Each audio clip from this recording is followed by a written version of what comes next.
On miał wtedy, ja wiem, skończony rok czasu.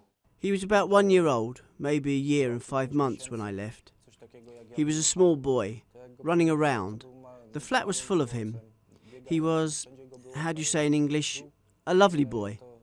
Sometimes he was a bit naughty, but every child is.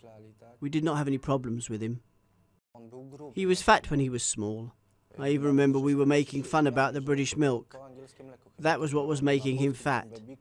In Poland, children do not look like that. He really was chubby. He looked like a little tomato when he was crawling. Jak jeszcze raczkował. No na pewno, no szkoła, bo...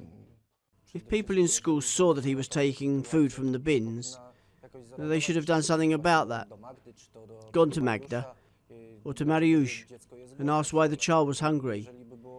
They should have sent the police or social services to check the situation at home, check what they were doing with the child.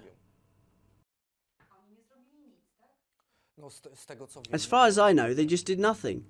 I just saw in one newspaper that once somebody from school said Magda should go with Daniel to the doctor because the child was rapidly losing weight, and that's it.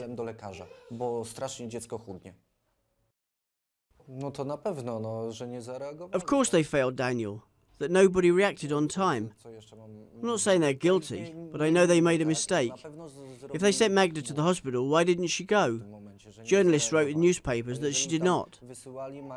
I'm sure social services could have done more, the same with the school.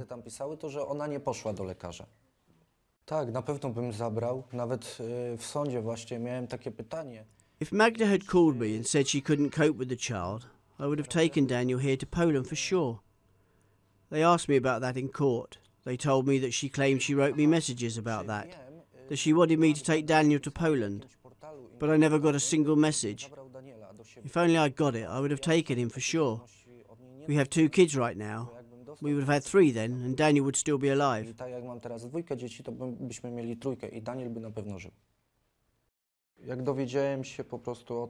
When I got to know about everything, I had this feeling like somebody was smashing my head with a sledgehammer, or like I fell down from a great height. I couldn't go to work, I couldn't do anything. It was like I wasn't really here, even though I was.